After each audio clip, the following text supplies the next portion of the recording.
Okay, so now this is the third video in setting up Wise Reflect and spatial audio. So now we've got Wise Reflect working. We know it's working. See the first two videos. Now we're going to try and get some more realistic effects. Okay, so in the Wise project, what I want you to do in the spatial audio under the same bus, let's get a no auxiliary bus, and we're going to call this long reverb. And let's get another auxiliary bus child, and we'll call this short reverb. Okay, so we're gonna make it really obvious for ourselves. In the hierarchy, or in our general settings, we need use game defined auxiliary settings for both our short and long reverb. Okay, in the position tab, okay, in the position, what I found that worked for me, and the best way to do it, was listener relative routing, position and orientation, attenuation fixed to whatever you set Wise Reflect to, which was 25 meters in this case, and diffraction and transmission held on. This will allow the reverb to actually come through the walls, which sounds quite nice. And we apply the same settings for our other one. Okay, so that's set up. Nice and easy. So now we've got our kind of positioning general settings set up. Let's just add on some room verbs, the obvious part. So short verb, let's just add in medium room. And for long reverb, let's make it hyper obvious. Let's have a holy church. Okay, so now that's all set up, nice and done. Okay. Excellent. Okay, so now we've got our long reverb and our short reverb made in the previous, or in our Wise project with Wise Reflect. Let's see what we can do with it. So here I've got a box. For simplicity's reasons, I've just added a cube so we can visually see the box in the game. And we've got our play gun inside and our play dog outside.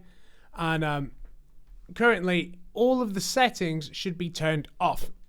So it's going to be like, we're going to go through each setting, see what they all do, so you kind of understand what's going on first, and then I'll go through some best, or what I think is the best way to set it up.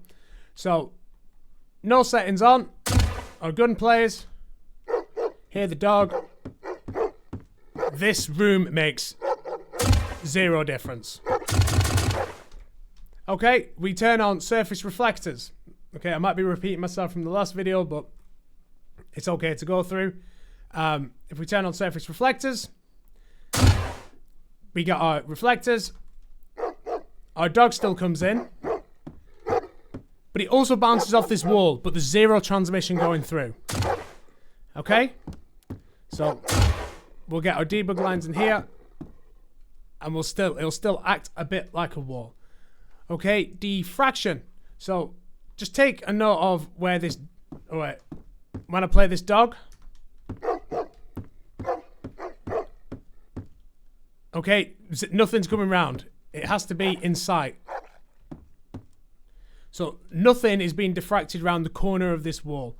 So when we go to surface reflectors, enable diffraction, you're going to see, if I've got the debug on, which I think I do, you'll be able to see, I think it's purple or a blue line, and you'll be able to hear the difference as well. So we'll play the dog.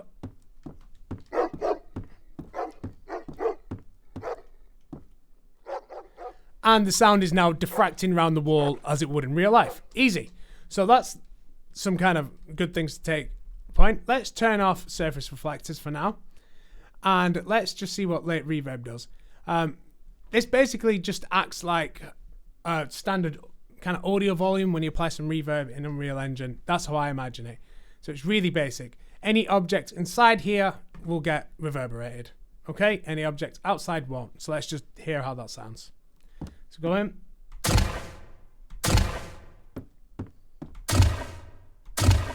So the object is still going to get reverberated with the late verb, even if you're inside or outside the room. It's really where the object is. Okay? So if I play the dog, outside the room, even though I'm in the reverberated space, it doesn't get reverberated. Okay? So it's only to do with the objects that are inside the room for this current setup. And then we have room. So let's turn off room. Let's enable room. And what room does is kind of act like a gate, a yes/no box. So you'll only hear stuff that is inside the room, and when you're outside the room, you'll only hear stuff. So when you're outside the room, you won't hear stuff inside the room. So let's hear that. Oh, there's some transmission coming through. I don't know why that is.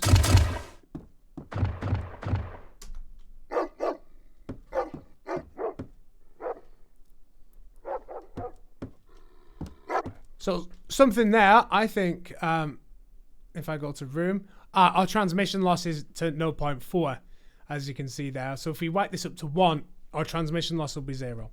But just for time's sake, when we came in and out, there was a bit of transmission loss.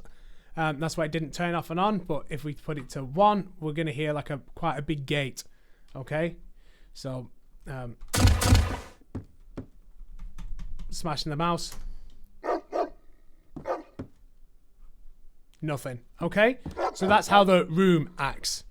So when we start combining these, it actually starts to sound quite good. So that's just what each one of them does. So we got enable reverb, enable the room, and let's turn transmission down to 0.7. And this will give us some kind of, well, a little bit of a nice sound. So let's hear what this sounds like. So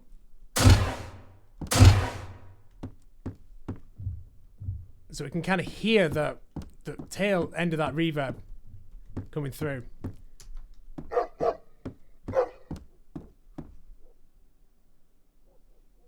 So you can hear that dog ever so slightly coming through. And same when we come out. Okay? So that's kind of the really basic setup of using the audio volumes and what each part kind of does. Or what each part actually does. And in the next video, we're going to start getting a bit more complex kind of reverbs into reverbs and how they're all going to kind of excite each other. Okay, so I hope that was useful, and I will see you in the next one where we're going to start getting a bit more complicated, and I hope that was helpful. Thank you. Stop recording.